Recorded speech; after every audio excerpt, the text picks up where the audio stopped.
Good morning, beautiful people, and welcome back to my channel. I hope y'all are having a glorious Saturday morning. Today we're pulling up for another episode of Book and Breakfast with moi.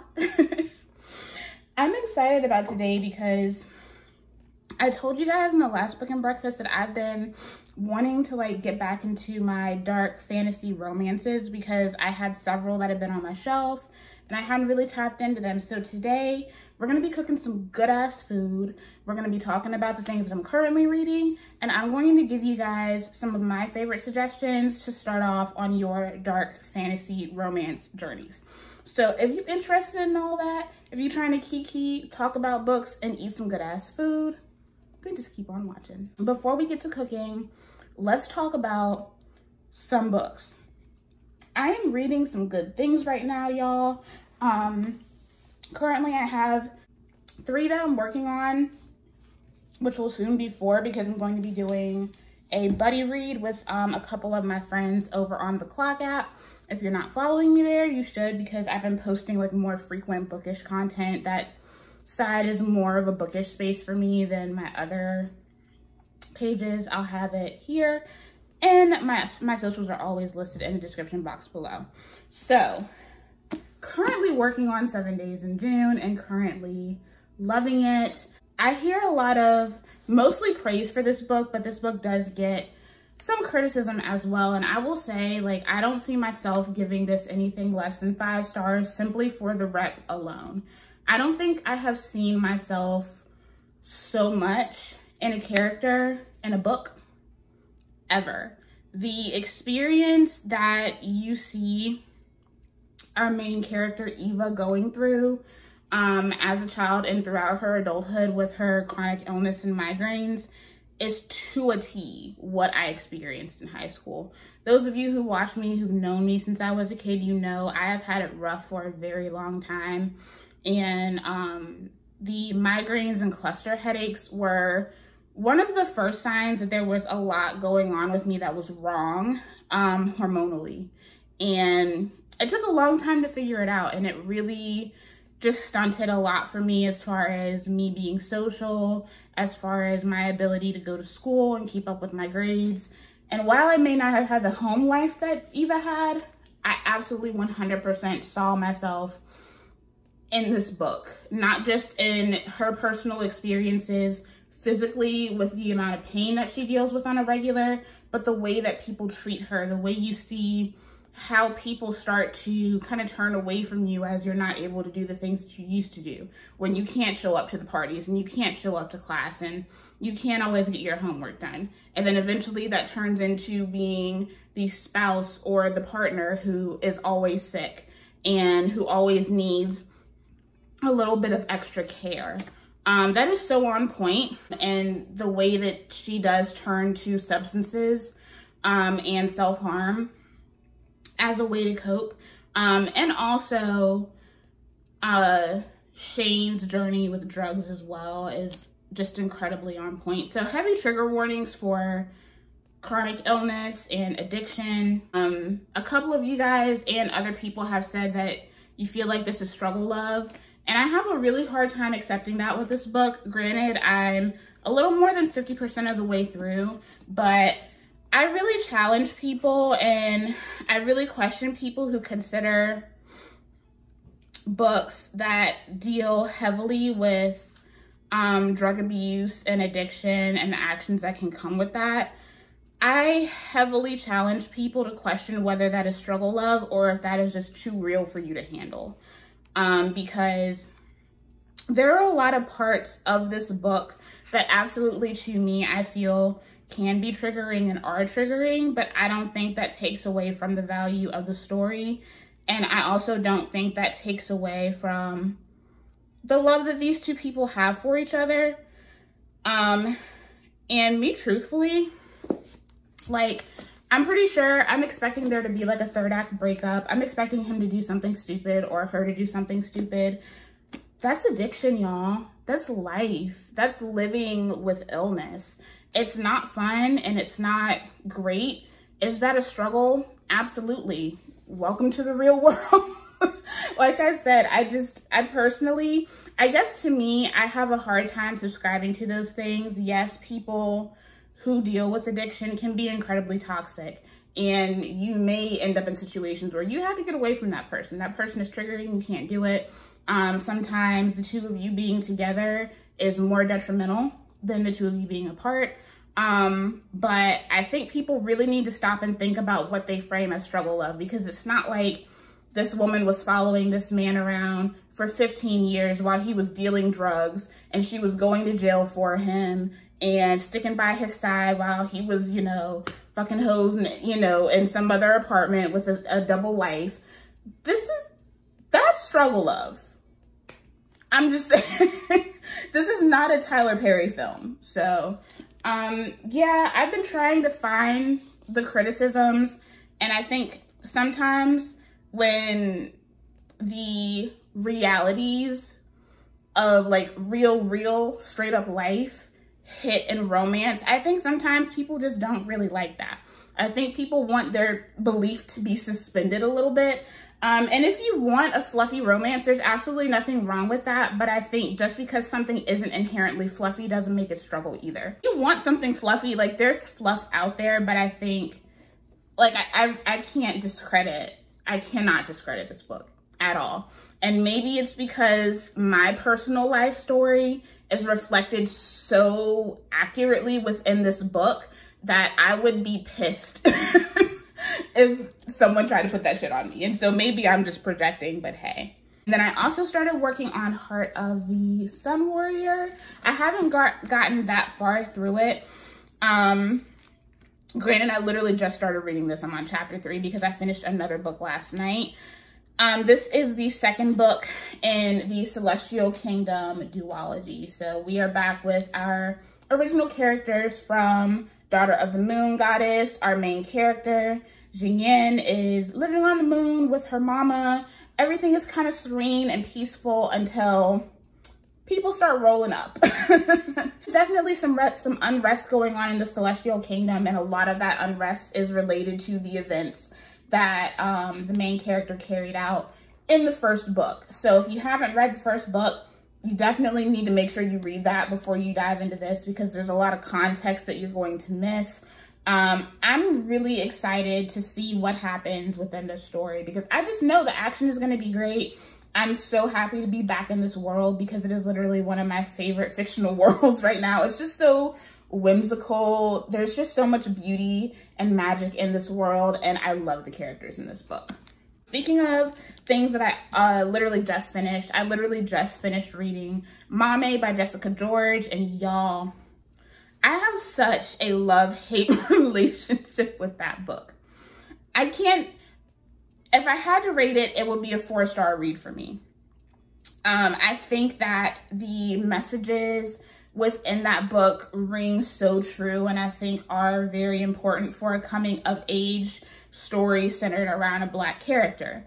But there were definitely some glaring things within the book that made it sometimes difficult for me to read, sometimes difficult for me to believe. And so Maame is like a late bloomer's coming of age story that is about our main character, Maddie. When we're introduced to her, she's 25 years old, living with her father, who is suffering with late-stage Parkinson's. And so she is his sole caretaker. And in a lot of ways, she is the sole provider for her family. Her mother has been basically living in Ghana and living a double life. And so she's constantly sending money to her mother, who seems to have really, really bad, just bad adulting skills. Her brother is older than her, but he lives outside of the home, and he does not help with the caring for his father. So she is currently working as an assistant at a company. She hates her job, and she is just drowning, because if you have a parent who is sick, you understand the difficulty of caring for that parent with no support whatsoever. And that is the place that she's in. And she really hasn't lived a lot of the things that an average 25-year-old would live, even though she's gone through university. She's not very experienced in dating. She's still a virgin. And she just has a lot of life skills that she's been lacking. She's never lived outside of her home. And so one day her mom calls her up, tells her, I'm coming home. I'm going to be home for a year. I think you should move out. And so she goes on this journey of moving out and trying to reinvent who Maddie is. And she is getting all of these hardcore life lessons in succession, just back to back to back to back. This book isn't just a coming of age, it's a story of grief. It's a story of racism. It's a story of the ways in which Black families treat their daughters and the way that they force their daughters into being adults. And I'm sure a lot of us can relate. I felt like the messages were so on point, but there were parts of the book that I found difficult to believe, and also very annoying. I think the biggest thing for me with a lot of writers in contemporary fiction is that I feel like a lot of them try to do pop culture references or just cultural points of significance, and they either overdo them or they don't do them well. And I feel like this was a case of overdoing. Maddie is a chronic Googler. Everything she just Googles. And it eventually got to the point where it happened so often, or like she would be in the middle of dialogue with a guy that she's dating, and in her internal dialogue, she's thinking, I should Google that. And I'm just like, bitch, you do not need to, like, why are we doing this? There were just so many times where I just wanted to be like, stop bringing up Google and Reddit. Like, just let it go. It was an attempt to make Maddie feel relatable, but to me it wasn't necessary because I felt like Maddie already was relatable. Also, there were times where it felt like the author had just kind of made Maddie feel chronically stupid, and it just didn't fit her character because, okay, yes, she may be sheltered. Yes, she may not have had all of the experiences of the average 25-year-old woman, but you cannot convince me that she is this level of dim after having grown up, gone through university, and is currently working a full-time job, paying the bills, and taking care of her family. Like, the suspension of belief was just beyond what I was personally able to believe. I know that, you know, when you live a sheltered life, it is very easy to kind of get in this headspace where you'll believe anything and you'll kind of let anything slide. I think we've all kind of had those moments in our lives where we do that. And I think Maddie was a character that was heavily in denial. But at the same time, there were moments throughout the story, especially moments throughout the story with certain characters that were very much glaringly racist. Like, it wasn't even microaggressions. Like, it was just blatant racism that weren't called out in the book at all. And that just kind of stressed me out. I think that Maddie deserves a little bit better representation when it comes to her social and emotional intelligence, because there were parts in the book that didn't add up to how highly intelligent this woman actually was, not just academically, but also socially and emotionally. Maddie is not stupid, but there were parts of the book that just wrote her as blatantly stupid. And I don't think that was fair to her character. I believe Jessica George is like a debut author, and I would definitely love to read more of her work as she continues to write, but I do hope that some of those things don't crop up in her other works, because I think it did a really big disservice to who Maddie was as a main character. So those are the things that I'm currently and just finished reading. We're gonna go ahead and pause, and we are going to work on our breakfast. Today we're gonna be making one of my favorite, like, indulgent breakfast. This is the breakfast that I make on my days off of work when I want something that's going to be really indulgent. It's going to make me feel like good, warm and fuzzy inside, but I don't feel like spending money on DoorDash. So today we're going to be making my Southwest potato bake. It's good, it's ooey gooey and yummy. We're gonna get into that, and then we'll come back and talk about some of my dark romance recommendations. All right, guys, let's go ahead and start getting into it. We're gonna gather our ingredients. You're gonna need some bacon. If you don't eat pork, then you don't have to use it. Just get a neutral oil. We're also going to use some peppers, whatever you have at home. At least like 1 to 2 bell peppers. I have some sweet peppers here. And then, of course, potatoes. You're going to need some onions, some garlic, and then your spices. I'm going to go ahead and take about 6 slices of bacon, and I'm just going to use my kitchen scissors to cut those up into bite-sized pieces.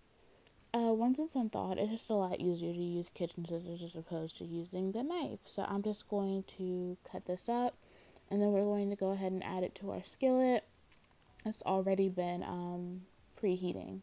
So we're going to go ahead and add that, and we're going to let that cook down until it's nice and crispy and rendered. And we're going to chop some veg while we talk about some books. So let's talk about some really great titles that are already out. These came out on Tuesday. First, we have Verity and the Forbidden Suitor. I'm super excited about this. This is the second book in the Dubelle series. You guys know I finished Aphrodite and the Duke last month, and I really, really enjoyed it. I apologize for my voice. It's been a really weird weekend, y'all, okay? So that has come out, Verity and the Forbidden Suitor by J.J. McAvoy. That follows Evander's younger sister, Verity, and the doctor that we met in Aphrodite and the Duke. Blood Debts is also out by Terry J. Benton-Walker. This is YA fantasy that's set in New Orleans. We've got some witchy vibes. I'm really excited to get into that. I already have that book on the way. And then also Not So Perfect Strangers by L.S. Stratton. This is a modern Alfred Hitchcock kind of situation going on. This is a thriller following a black woman and a white woman who are both trying to get out of abusive relationships. This one sounds really curious. Y'all know I don't read a lot of thriller, but this one sounds really good actually. So I am looking forward to hopping into that. And then let's talk about things that are getting ready to come out. Tuesday, I am hyped because we are finally getting The Blood Gift by Annie Davenport. And this is the second book in the Blood Gift duology.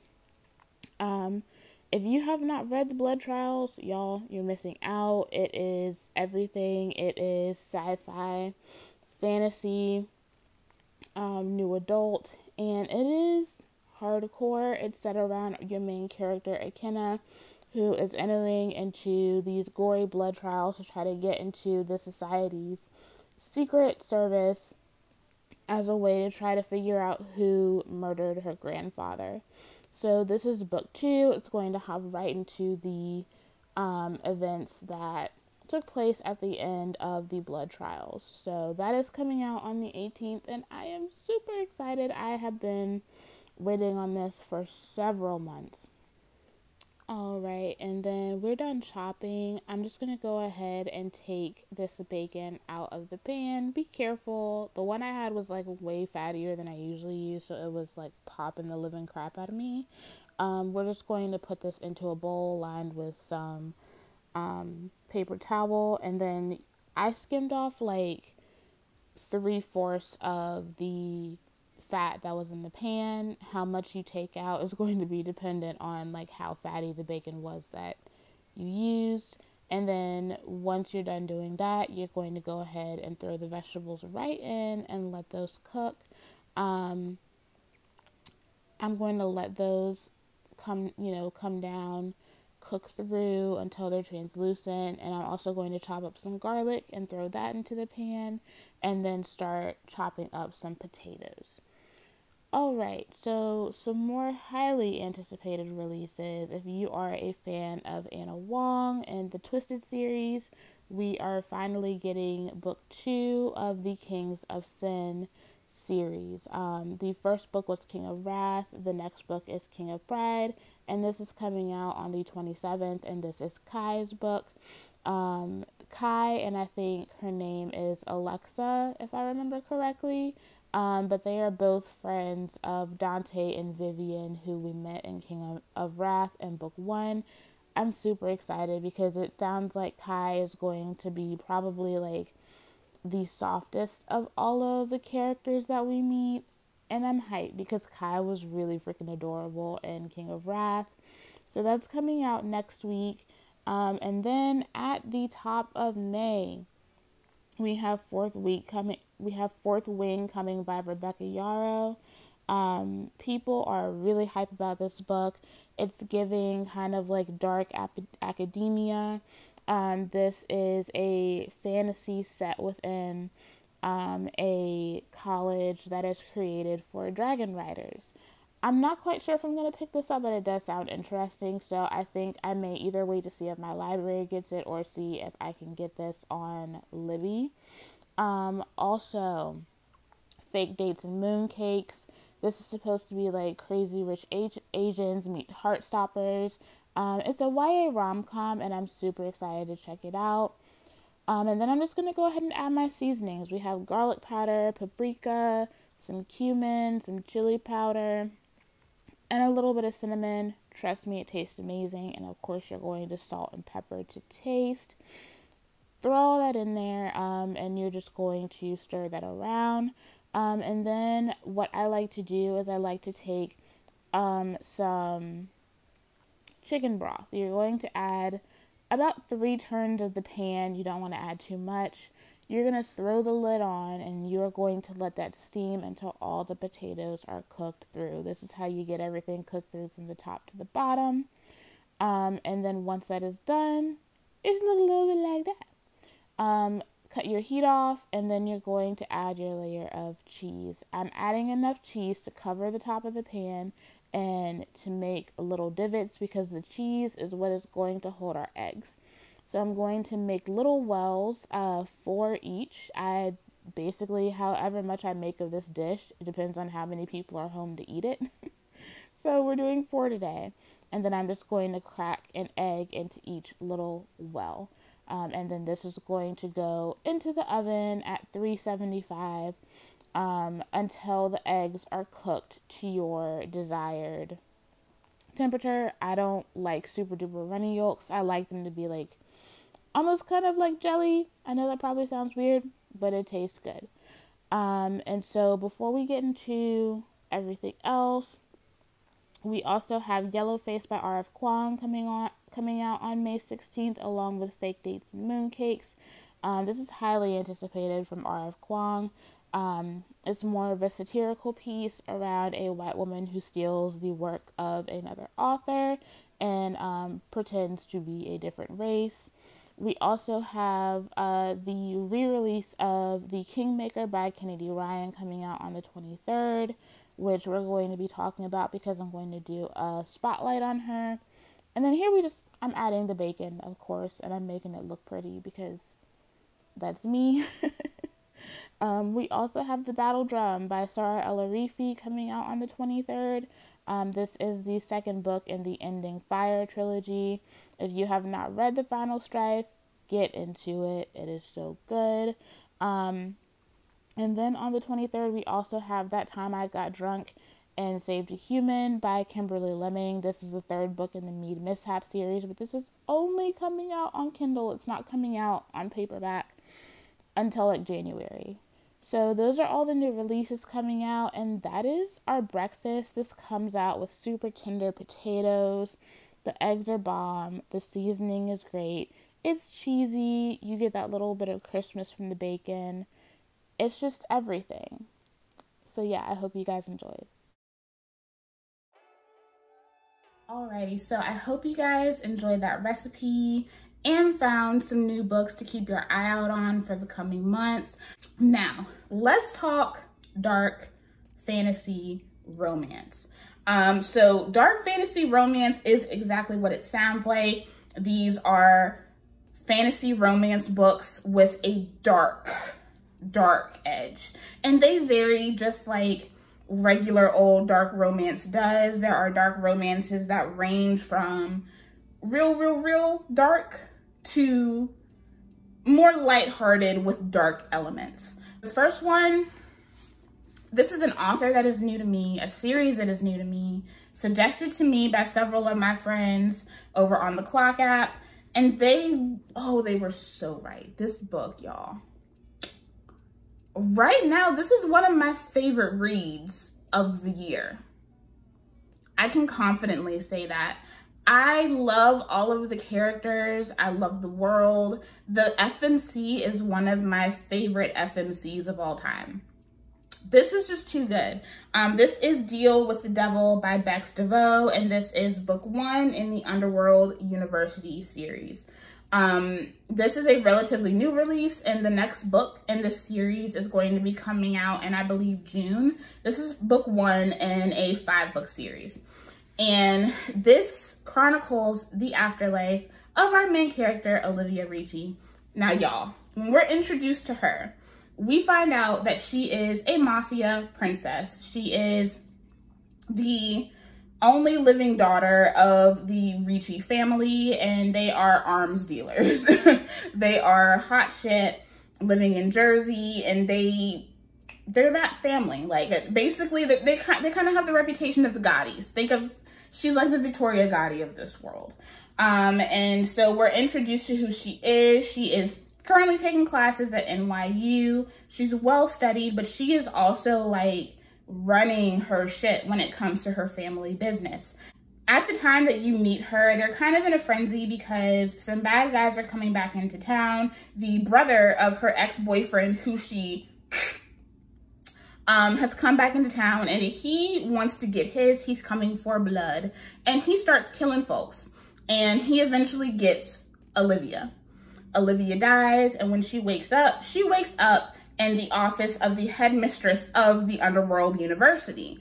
She wakes up in hell, but she wakes up with the opportunity to wipe her slate clean. And this Underworld University is basically where humans and demons mix, and everything is about bargains. This is the opportunity for demons to learn how to make bargains and bargain with humans, and for humans to wipe their slates clean so they can avoid purgatory. And basically, if you don't make it out, you just kind of cease to exist. Your soul will float off into the ether, okay? So this is high stakes, but it is so good. Olivia immediately meshes into this world of heavy bargains and interesting creatures. But what she does not expect is that she gets the attention of several demons on this campus. Yeah, this is a why choose dark fantasy romance, y'all. Y'all, I ate this shit up. I think a lot of you will eat this shit up. It was so good. DeVoe's writing style, something about it just like, it makes my cerebellum tingle. Like, it is so good. I love the way she writes the action. I love how Olivia is just unapologetic. She knows that she's done bad shit. She knows she's not a 100% good person, and she owns it. But she also has so much love and compassion, and she meets these demons and just turns them upside down. There's a lot going on beneath the surface that we haven't even tapped into yet, but there's just so many things. We get fake dating, we get shifter. There are fated mates in this book. We have guardian angels. We literally have the prince of freaking hell. It is so good. I can't wait to see how things go for the next book. I have so many conspiracy theories in my head right now. If you pick this up, I want to know what you think. I want to know what your conspiracy theories are. We need to talk about this because I'm obsessed. On the flip side of that, we have probably one of the darkest fantasy romances I've ever read. This caught me off guard. I told you guys this was on my TBR. This is Hellfire by Mario Pomeroy. Y'all, when I finished this book, I had to breathe deep because there was so much. When I say that this is dark, so we are also going into a world where we're literally dealing with light and dark, good and bad-ish, but not really. All of these people are very much morally gray, but we are also in a hellscape. When we are introduced to the main character, Ahaya, she is running for her life. She is running from her father, well, stepfather, who hates her. She has been the victim of domestic abuse for a very long time. And after being married off to a not so great guy, she kills him and she runs. She runs for her life. She ends up going into hell and makes a deal with Ariok, who is at the time he doesn't know this, but he is the person who runs hell. He is literally the king of hell. So she makes a bargain with her soul for safety. So he takes her soul and he promises that she will be safe for 7 days only. But they have a thing. And immediately when they meet each other, you can tell that they have a thing. Like, they clearly are attracted to one another. But it is very much intensified when he takes her soul. And so understand that in contrast to the demons that we have and deal with the devil, this right here, we're not just dealing with a demon. We're dealing with a demon who does not have a soul. He is a soulless creature. And so he really isn't, I can't even call him an anti-hero right now. Right now, I'm not necessarily rooting for Ari. I'm a Heya all the way. This book, if you struggle with the concept of non-con or dub-con in your reading, then I don't suggest this for you. There are a lot of elements throughout the story that very much feel like dub-con, even though you know that they're not. And I say that because Ari does not know that him having her soul branded to his body is going to elicit the reactions that she gets. But he also doesn't feel bad about using them, right?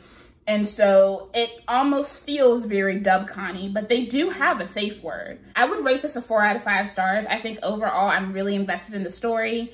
And I really enjoy learning about Ari and Heya. But overall, this was really, really good if you are experienced in reading dark romance. If you're not used to dark, then I would not suggest picking this up right away. I would ease myself into into getting into this book because it was very dark and it was a lot. It was a lot, but it was really, really good. So those are the ones that I've like really, really been enjoying. Let's talk about my recommendations. The Demon Queen Trials. So the first book is City of Thorns, Lord of Embers, and then Garden of Serpents. And this is the story of Rowan and Orion. And so basically what happens when a girl who has extreme paranoia, is terrified of fire, walks into a bar, encounters a demon, and he accuses her of being the succubus who killed his entire race. That's what this book is about. Rowan is hanging out with her friend. She's currently enrolled in college and she wants to get into study and go into the City of Thorns, which is basically their adjacent demon realm. And so even though this is set in a modern world, they literally are living right next door to an entire demon city. She's at a bar with her friend. This hot ass demon walks in and tries to kill her. And she finds out that she is the doppelganger of a demon named Morgana, who killed off his entire family, his entire race, as well as hers. So she was a succubus, he is an incubus. And basically they end up entering into a fake dating relationship and her pretending to be said succubus in order to get Orion into a king's position. This series, I feel like, is really great because like this is the kind of series, the trilogy that you could finish literally in a weekend. Like, it reads that quickly. You get really, really good spice. Obviously, we have an incubus and a succubus. But there is a lot of action in this series as well. I feel like this was very well-rounded and a great place to start if you want to get into some dark fantasy romance. If you are like a Marvel or DC fan, I think you will really enjoy these. This is the Shattered Isle series. I have the first 2 books of this, but there are currently 3. I don't know if they're going to be more than that. The first 2 books are about our main character, Kari, and this is a Why Choose dark fantasy series. And so this basically gives off like the Avengers vibes. And this is an enemies to lovers, why choose dark situation. So you have your main character, Kari, who is from a rival nation, being married off to at the time 3 brothers, but there's actually 4. All of these brothers, as well as herself, have various powers. And they're basically getting married as a way to kind of unify their kingdoms. But what Kari doesn't understand is that the things that she's been told by her father are not necessarily what is 100% true. And so when she goes to marry these princes, she's actually going in undercover to kill them.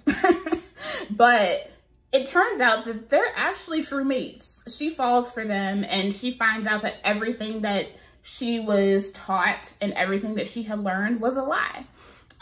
This is so good. It is very spicy, but it's not too dark. There are those darker elements of her being basically a trained assassin.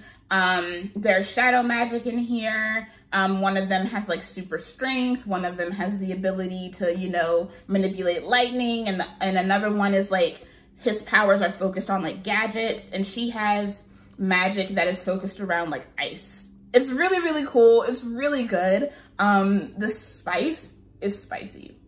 Very, very spicy. And if you love some good enemies to lovers, this does it right. Because for me, if it's gonna be enemies to lovers, I need y'all to be enemies. Okay? Like, I need y'all to hate each other. Y'all need to be wanting to kill each other. Okay? This is Court of the Vampire Queen by Katie Robert. And this is another Why Choose fantasy romance. Now, if you know Katie Robert, you know the smut is gonna be greater than the plot. Okay? But it's good. And this one is like off rip.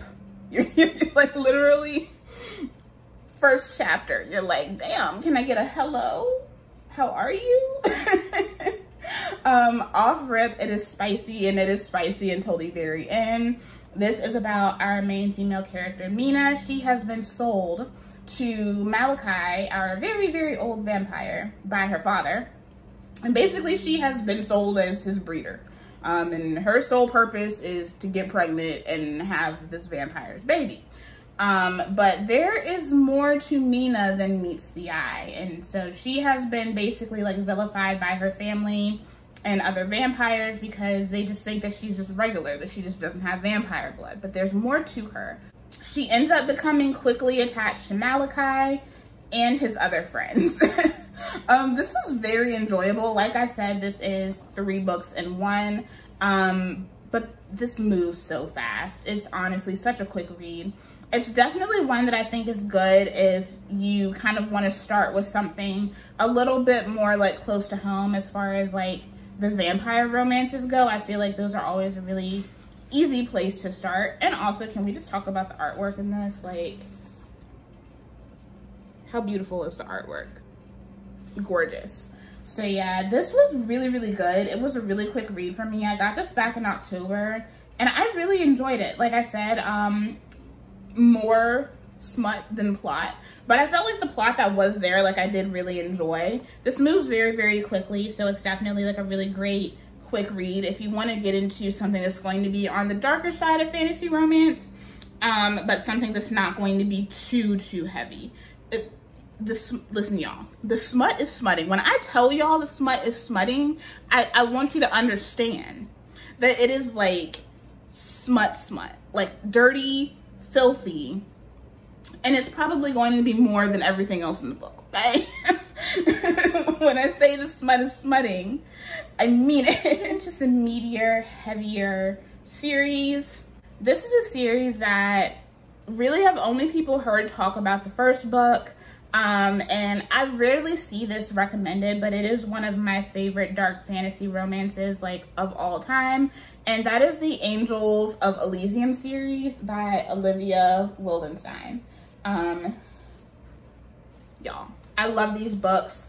Book 1 actually was supposed to be the only book. This was supposed to be a standalone, but it was so heartbreaking, and I feel like people who read this were so deeply invested in the characters that there was no way that the author was going to be able to end the book like this. This is a star-crossed lovers, mafia with angels kind of situation. It's described as Romeo and Juliet with angels, but I don't think that this really gives the character's credit by just kind of breaking it down as that. So this starts with our main characters, Jared and Lay. Lay is a baby angel in training, and so she is a young woman who is working on finishing her wings so that she can ascend it to Elysium. And the way that they do this is by taking on different humans and helping them lower their center scores, basically. Opportunity arises for her to possibly marry an archangel. Lay has a lot of feelings about the way that the angel community works and the way that Elysium is set up. And she sees this as an opportunity to use that marriage as a way of enacting change within their community. And so she decides to take on Jared Adler, who is the head of the French mafia. He is a triple. He has a center score of 100, and he has never moved. He has had a notorious history with angels for his entire life.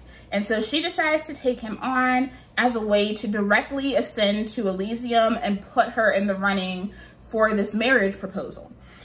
When she meets Jared, she realizes that he is not all that he is cracked up to be. Yes, he is the head of the mob, but this man does so much community outreach. Like, he takes care of his people, and he's not afraid to do good things. And eventually she wonders, how in the world has his center score not moved? How has nothing changed? And she discovers that his center score is locked because he was blamed with the death of his mother, but he had nothing to do with that. And so Lay binds herself to Jared basically as an act of protest, because what they've done to him is wrong, and they have completely taken away his ability to ascend into the afterlife. They've taken away the ability for his soul to move on when he passes away. And in her binding her life to Jared, they fall for each other.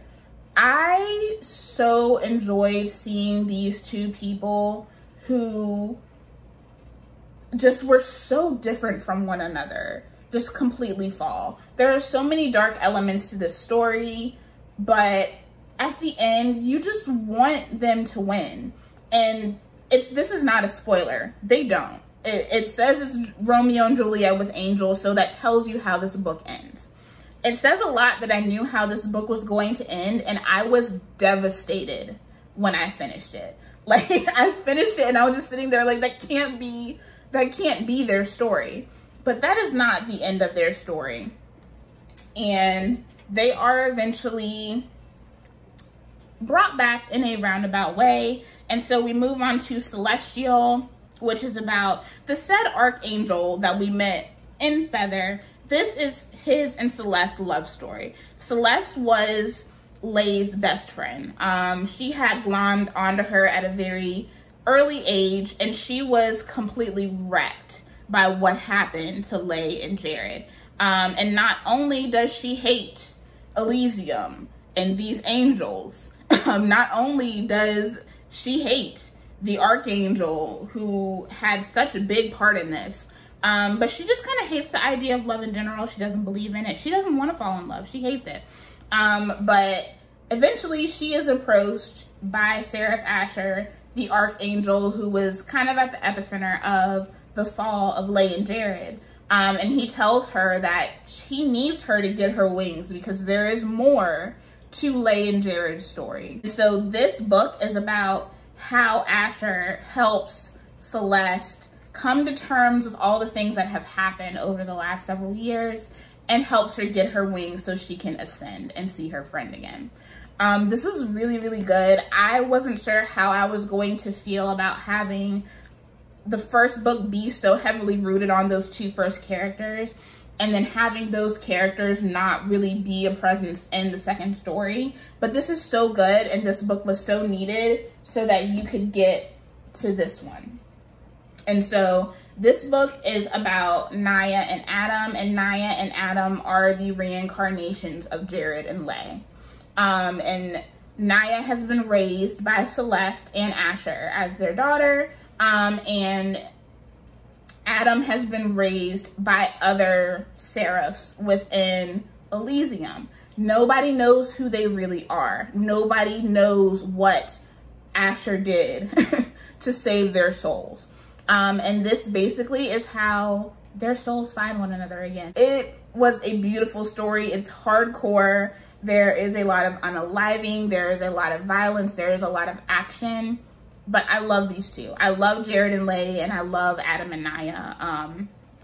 If you want something that is just action-packed, but so full of love and growth and understanding, I highly suggest this series. Like I said, it's one of my favorite dark fantasy romances, and I feel like it's an easy one to get into. It will break your heart and put it back together again easily.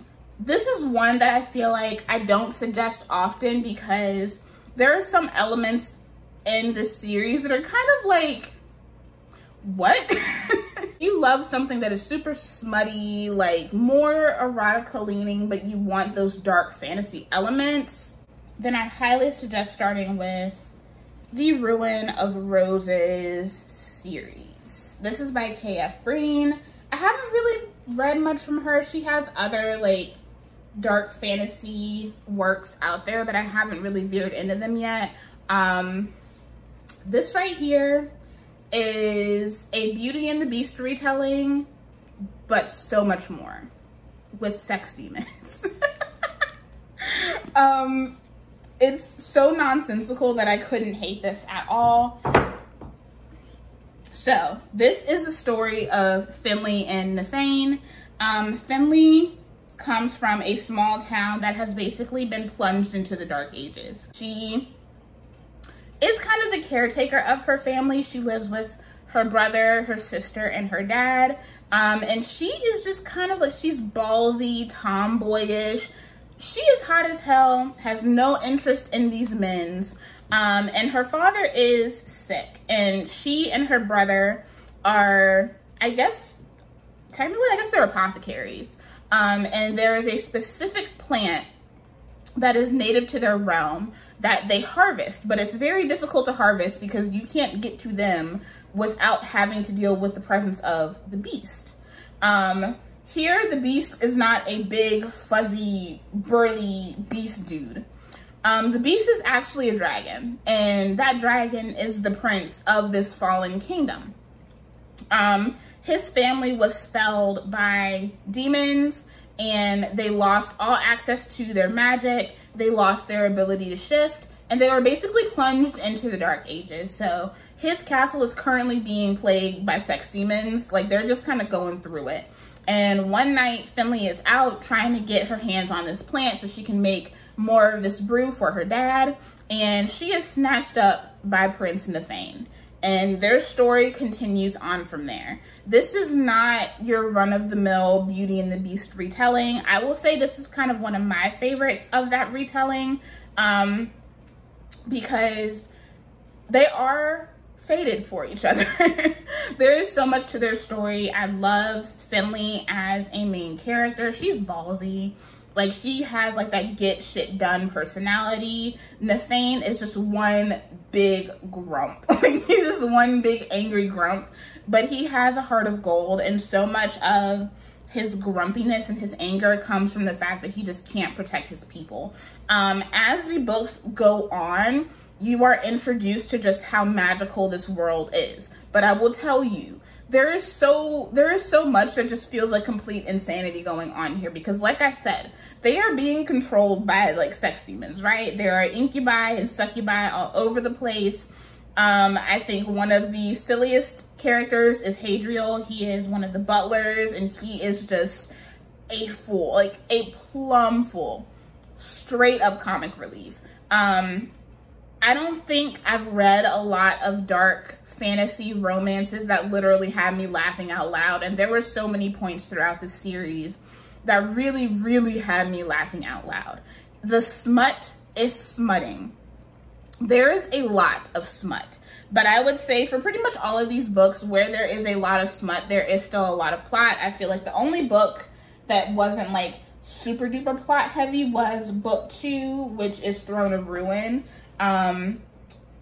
I mean, Finley and Nefane were getting it on for most of the book. What can I tell you? It was good though. But yeah, there are so many twists and turns. You are introduced to so many different creatures and characters. And at the end, I just felt really, really proud of Finley. Like, she is a boss main character. So if you want something that's going to have those like darker elements, there are a lot of really dark themes in here. If you don't mind your fantasy not being too serious, and I think you'll enjoy it. Guild by Raven Kennedy. You guys know I've been talking about this series for a while. This is one of my favorite dark fantasy series of all time. And this is a dark fantasy retelling of the story of King Midas. Here, our main character is Aaron. She is Midas's gold hush favored, and she lives in the gilded cage. She is not allowed to go around the castle. She literally lives in a cage. And she is essentially King Midas's toy, along with his other prostitutes. This discusses sex work heavily. With Aaron, we're really seeing like Stockholm Syndrome at work. She has been locked in this cage living with King Midas for the last like 10 years. She sees King Midas as her savior, and really he is the true villain in her story. And as the books continue and unfold, you see how those rose-colored glasses completely shatter. And she really sees who Midas is. This story is so layered, and it is just deep when it comes to the feelings of grief and abuse. And the way that she grows throughout the story is just immaculate. This is one of my favorite of all time, but I understand why a lot of people don't enjoy it, because it does have very, very dark, very, very heavy themes. This deals with SA. There are heavy discussions about sex work in here. Obviously, I would consider this to be kind of dub-conny in a way. Her relationship, especially her sexual relationship with Midas, yeah. There are a lot of incredibly heavy themes in this book, but her growth is immaculate. If you're not afraid of shedding a few tears when it comes to your dark romance, I highly suggest it. This is one that I just couldn't put down. It's just so good, and I've said this before, I'll say it again. I don't think I've ever rooted for a fictional character the way I root for Aaron in this story. And this is marketed as dark fantasy romance. Do know you don't get the romance aspect of this until later. Midas is not the love interest. If you have a thing for Midas, I have a question. The Fate of Wrath and Flame series by K.A. Tucker. I was very surprised by how much I love this, especially because K.A. Tucker is not necessarily known for her dark fantasy romance, right? She is traditionally, I think her most popular books are like The Simple Wild, which is like a small town romance. And then I think she has like a mafia romance series too. But I think this was her debut in the fantasy genre, and I loved it. This has so many of the things in fantasy that I love. And so this is about our girl, Romeria Watts, and she is a prized thief. When we meet her, she is working for a mob boss as his contracted thief. And so she is constantly out there just stealing jewels, anything that this person can get their hands on for this guy in exchange for, you know, her having a place to live.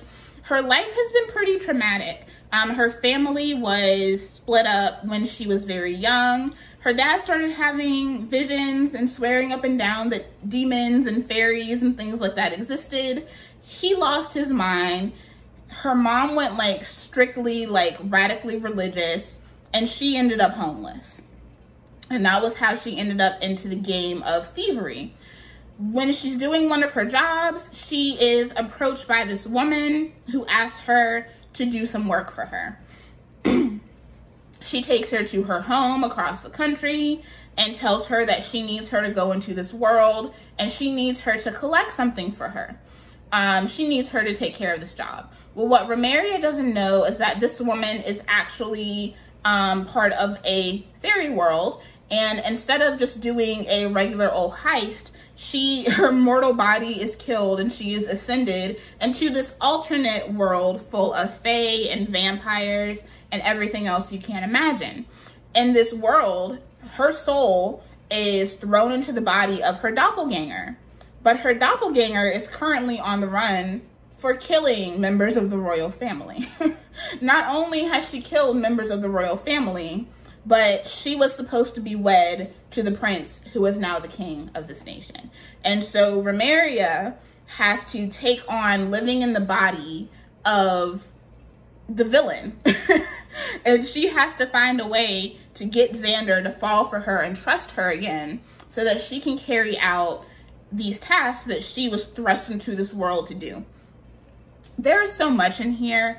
We have fairies, we have blood sucking, we have tricky gods who are using all of these characters to their own devices. As much as this is fantasy romance with dark elements, there is also a heavy edge of mystery to this. And so you are gathering information in real time with the main character, because when she goes into this, she knows nothing. So this is very much like an enemies to lovers kind of thing. She really does care for Xander. She really does fall for Xander, and he really does fall for her, but there is so much in their way. This is one of my faves for 2022. It was just really, really great. So right now there's a Fate of Wrath and Flame and a Curse of Blood and Stone, and the last book is going to be coming out soon. So get into it.